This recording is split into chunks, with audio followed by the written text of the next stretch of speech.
Hello everyone, welcome to my channel. My name is Rose. So today I'm going to be talking to you about the worst books that I read in 2019.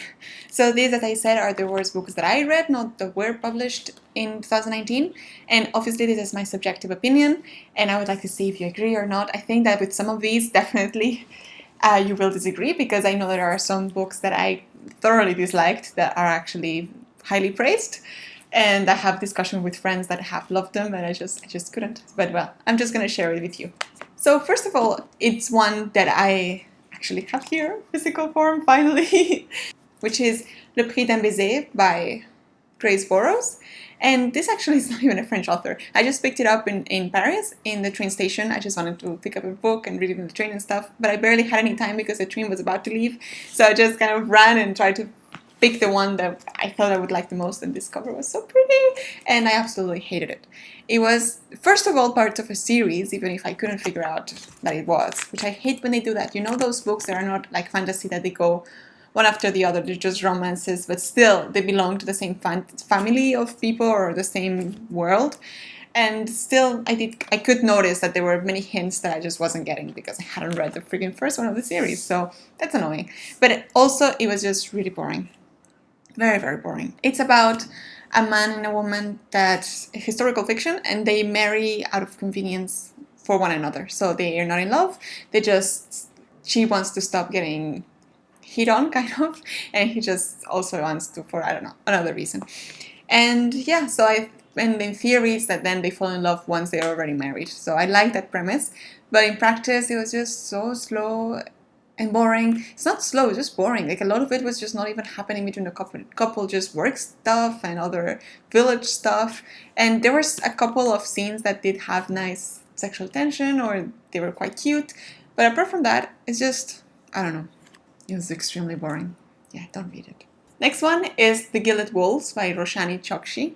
I was doubting whether to put this one in my worst book list or in my most disappointing one, because I think maybe it was more disappointing, but then I just go, no, it's actually a bad book. It was basically like Six of Crows, because it follows the same base where it just goes from character to character, and there's several different characters with romantic or friendship ties between them, with different backgrounds and diversity, and you see the point of view from each, and there's also a heist of some sort. It's just extremely similar, to be honest, which was even worse for this book, because then it got compared to Six of Crows, and it was even more lacking. But even if it hadn't been compared, it was just lacking in many ways. Like, the fantasy world wasn't properly described. Also, the character development, I don't think it was good at all. It was basically just very one-sided characters, and then there's something very big happens to one of them, but this doesn't really matter too much because you haven't really connected with the characters either. And also, one of the things I love the most about these kind of books are the romances and stuff, and they did hint at some, but at the same time it was either too easy or too slow burn, or not enough. I don't know. I'm not sure. Basically, I had to make myself finish it because I was reading it for, book of the month, book club kind of thing. And yeah, so I prevailed, and I somehow wish that I hadn't. It wasn't the worst book that I've ever read, but yeah, I wouldn't recommend. Next one, this is one that I'm actually perhaps even a bit embarrassed to say, because I'm pretty sure that it's just because I didn't get it. As in that I'm not knowledgeable enough to properly understand the magic that went behind this book, because it's a classic, and it's Farenheit 451 by Ray Bradbury. And this one, it just basically was extremely uncomfortable to read, which I know, and I have another book on this list that is similar in terms of how uncomfortable it was to read, and I know that it was supposed to be uncomfortable. So I know that that's not something, oh, I liked it or didn't like it. I know that they can exist many books that are very hard to read and uncomfortable, and because of that, they're also good books. And especially because of the theme that Farenheit was touching, it was supposed to make you uncomfortable. It was supposed to be bad or wrong, or just to shed some light into a direction that perhaps we could be going in an exaggerated way. But still, so it was supposed to stir something inside you, right? But I don't know. The style of writing, I think that with that era, I just don't connect with the style of writing from the authors of that time. It's just how it is, just very continued, and there's just not a lot of the normal things that you expect from paragraphs or story linearity and stuff. So I could appreciate that, which still, it's okay for it to be different to what I'm used to. But overall, basically, I found that with all of these things, that was uncomfortable because of the topic and because of the writing style and because of things that happen. But it didn't yield a good result. So for me, it wasn't worth going through the struggle and pain. Like, it didn't just then deep down I discover something, or it was like, oh, it did shed light on. No, for me, it didn't do that for me at all. So that's why, even if I'm not sure if I'm good to gauge whether it's a good book or bad book. Obviously, it's supposed to be a good book, otherwise everyone wouldn't just have considered it as one of the classics.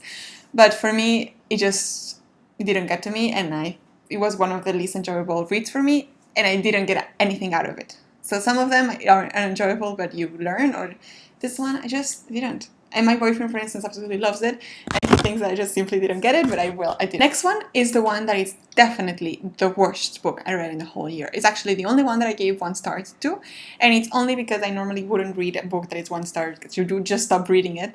But this one, it was for the magical readathon for my owls, and I was like 4 hours to go, and I just had to find a book that was short enough for a premise, and I had already started reading it, and I started getting really bad, but I just didn't want to drop it, because I literally had only a few hours to go, and I was reading until midnight because I really needed to finish it on time. So there was no way I was going to stop and fail my challenge, and I just didn't have time to change it either. So I read it, and oh my god, this is also extremely disappointing, because I'm going to tell you, sorry. The Royal Companion by Tania. This one I thought that I would like, because it seemed YA, and it's about a girl that somehow gets bought into a royal court of sorts, and then she's there supposed to just please the guy or stuff, the prince. So I'm not really sure, but as a companion, which I thought that perhaps it did involve sex and stuff, but it's not sure. I don't remember. But it wasn't supposed to. It was just anything that he would require of sort. Anyway, so I thought it could be interesting, the premise, and maybe they would end up falling in love or something like that.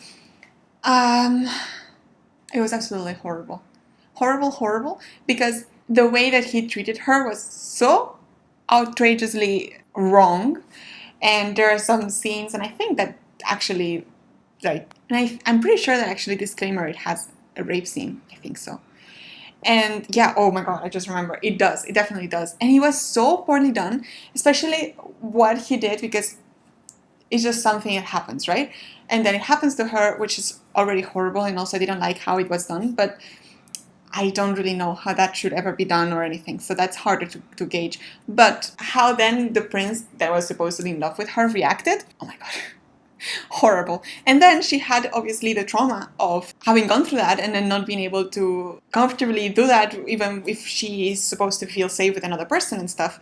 But of course, that's just a major thing, right? And it wasn't dealt in any way. It was just brushed off, and it was just silence. She retreated into herself, and he just freaking ignored her forever, for months. Like, literally, I don't know. It felt that I could never ship a relationship like that with a man that would treat her like that. And then it was hinted at the second book they were going to end up dealing with PTSD from the guy that he was at war, but it was just thrown at you.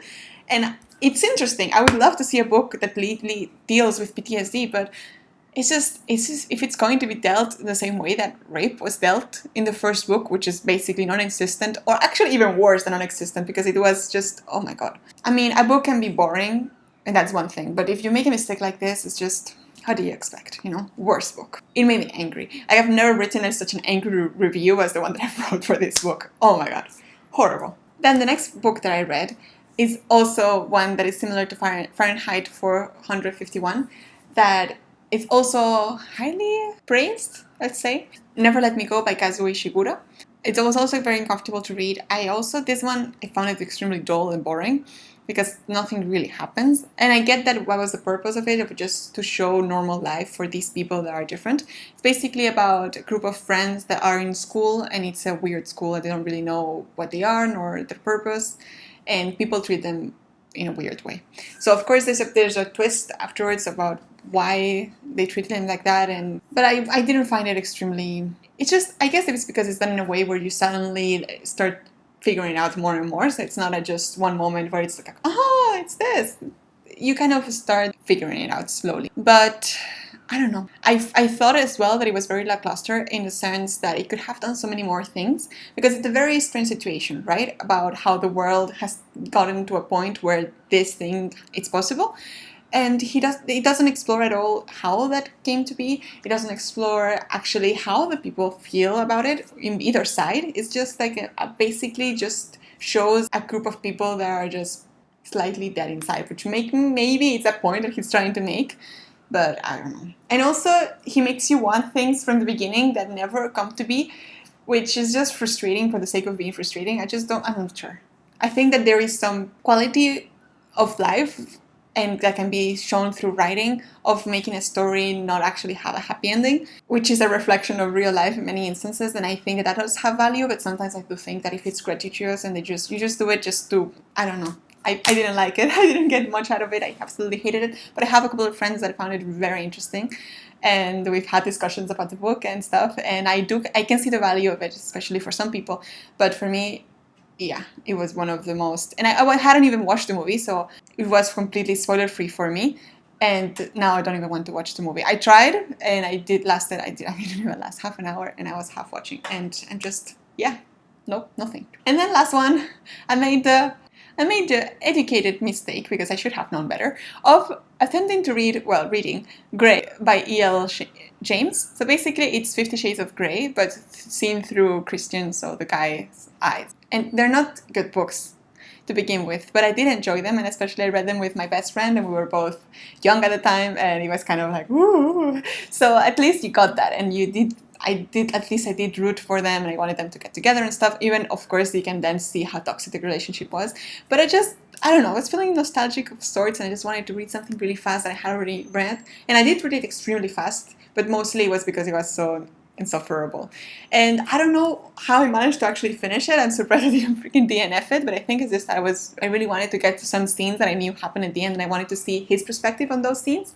And I was just more and more disappointed, and I don't think you can ever pick up any of the books from that series ever again. Yeah, it was really bad. I mean, it was basically much worse than the original. Because part of the appeal of the first book is just not knowing what this mysterious, male romantic interest is thinking or feeling and stuff. And now you know it, but it's actually very disappointing. And I don't know. I found it quite disappointing. Do not recommend, please to say. And that's all. Those are all my worst books of 2019. Thankfully, this list is shorter than the ones from the best books of 2019, so that's good. Hope you enjoyed. See you in the next one. Bye.